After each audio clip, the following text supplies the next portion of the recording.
And other than that यहाँ पे और कुछ भी नहीं है। इंसान नहीं है, जानवर नहीं है, पेड़ नहीं है, पौधे नहीं है, ऑक्सीजन भी नहीं है।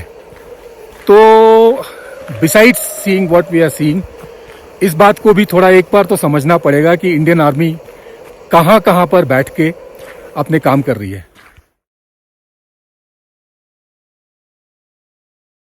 जहां मैं जा रहा हूं उसकी जर्नी के क्लियरली दो पार्ट्स हैं। पहला हिस्सा है ये हरी भरी वादियों के बीच से, लो हिल्स के बीच से एक बहुत ही खूबसूरत सी राइड जो मैंने कल कंप्लीट किया था, वीडियो में डाल चुका हूं for those who are interested. और अगला पार्ट है ये हिस्सा हाई ऑल्टीट्यूड, कोई पेड़ पौधे जानवर इंसान कुछ नहीं है, बिल्कुल बियाबान। और ये है जर्नी का दूसरा हिस्सा। अभी हम जनरली यहां कहीं पे हैं और हमें पहुंचना है यहां। वक्त लगेगा, डिस्टेंस थोड़ा सा लग रहा है बट वक्त तो लगेगा। तो चलिए जर्नी कंटिन्यू करते हैं।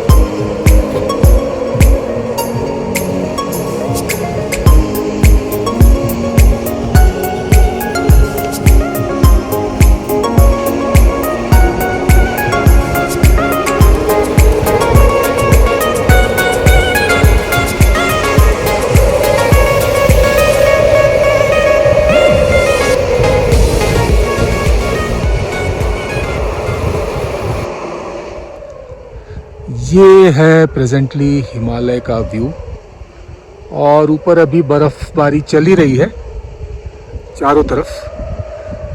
And we are going to go further up. Hopefully I will reach where I want to go today. अभी हम मेरे को राइड करते करते तकरीबन 8 घंटे हो चुके हैं। 2 घंटे की राइड अभी बाकी है। कहाँ जा रहा हूँ ये मैं पहुँच के बताऊँगा, क्योंकि यहाँ वेदर का कुछ नहीं पता चलता, पहुँच भी पाएंगे कि नहीं पहुँच पाएंगे।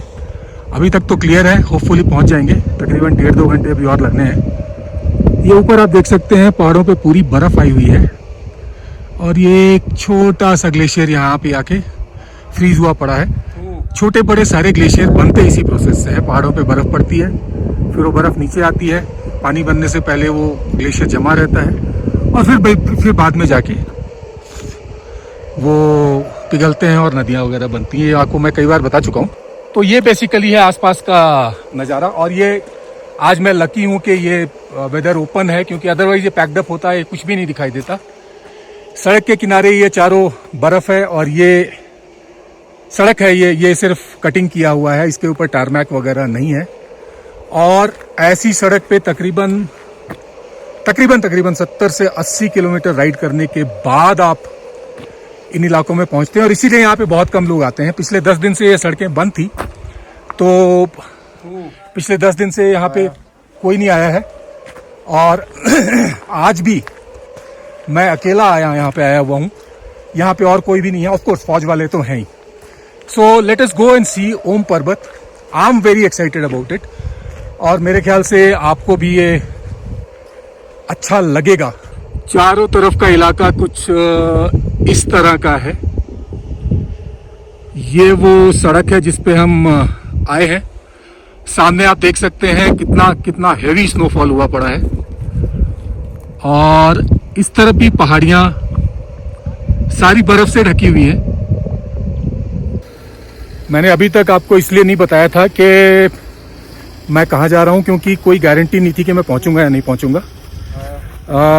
अभी जब बिल्कुल वहाँ पहुँच ही गए हैं, तो आज मैं जिस चीज़ के दर्शन करने आया हूँ, मैं देखने नहीं आया हूँ, मैं दर्शन करने आया हूँ, उस जगह का नाम है ओम पर्वत।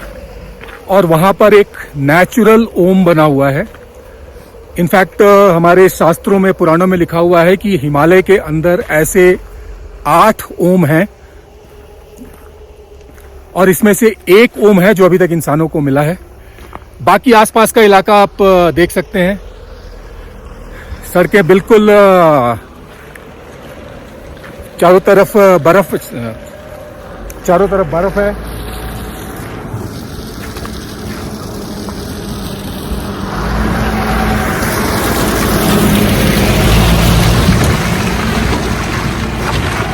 ऑल्टीट्यूड तकरीबन 15,000 फुट है और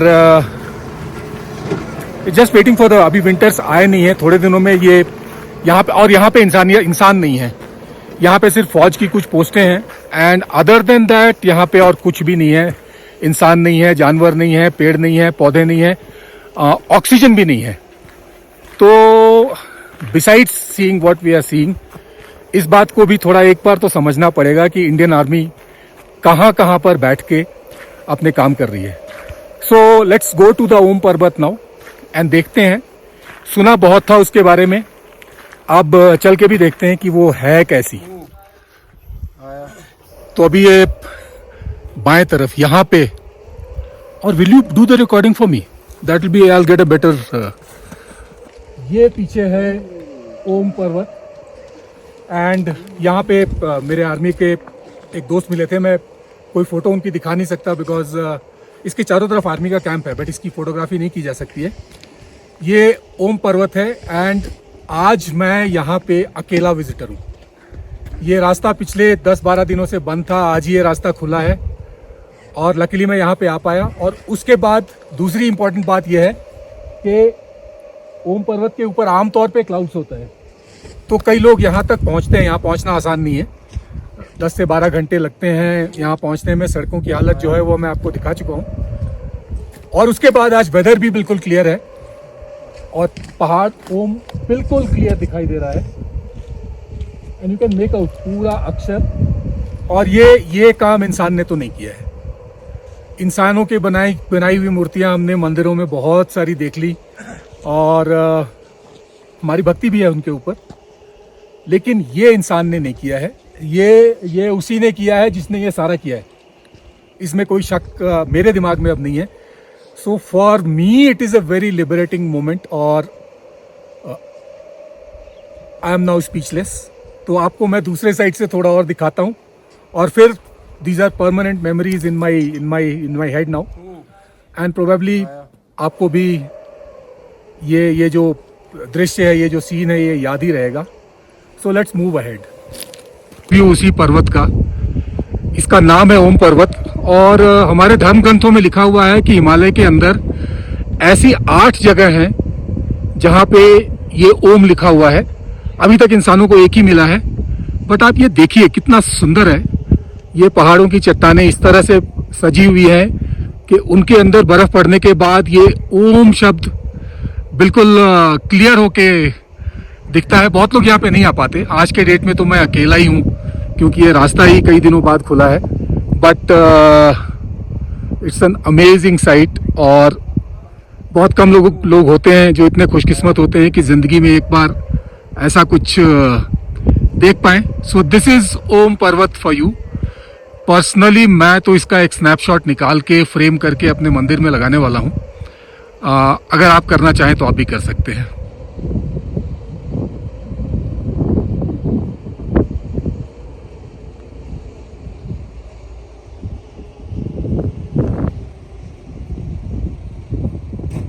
एक जगह को देखने के लिए आज मैंने 10 घंटे ट्रैवल किया है। हाँ साहब, मौसम साफ नहीं तो पक्का बादल रहता है। हाँ जी, जिस एक चीज को देखने के लिए मैंने 10 घंटे ट्रैवल किया है वो हमारे सामने है। इस जगह का नाम है ओम पर्वत। आप अगर ध्यान से देखें तो पहाड़ के ऊपर ये ओम लिखा हुआ है और ये इंसान तो नहीं कर सकता। ये पहाड़ों के जो फोल्ड्स हैं उसके अंदर बर्फ पड़ जाती है और उसके बाद ये नज़ारा हमारे सामने आता है और ये once in a lifetime है। अब ये सोचने वाली बात है कि ये इंसान ने नहीं बनाया है, ये बनाया तो उसी ने है जिसने ये सारे पहाड़ वगैरह बनाए हैं। और ये ओम जो वर्ड है, एक सिंगल वर्ड, वो दुनिया के तकरीबन हर एक रिलीजन में इसका किसी न किसी फॉर्म में मेंशन है। तो मूर्तियां तो हमने बहुत देखी हैं, मंदिरों में गए हैं, गुरुद्वारों में गए हैं, वहाँ की जो फोटोज हैं, मूर्तियां हैं, वो इंसानों की बनाई हुई है। बट ये जो एक ओम है ये भगवान का खुद का बनाया हुआ है, तो इस पे आस्था बहुत ज्यादा बढ़ जाती है। तो this is one more view of Om Parvat, और आप क्लियरली मेक आउट कर पा रहे होंगे ये ओम शब्द जो है।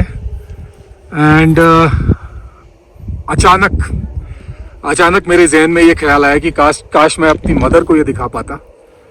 बट चलो वो अफसोस तो रहेगा, बट मुझे खुशी इस बात की है कि मेरी वाइफ अपनी मदर को ये दिखा पाएगी। कुछ मिलता है, कुछ नहीं मिलता है, बट ऐसा कुछ मैंने पहले देखा नहीं था। इनफैक्ट अगर देखा जाए तो दुनिया में ओम से ज़्यादा पावरफुल कोई शब्द नहीं है, कोई ध्वनि नहीं है।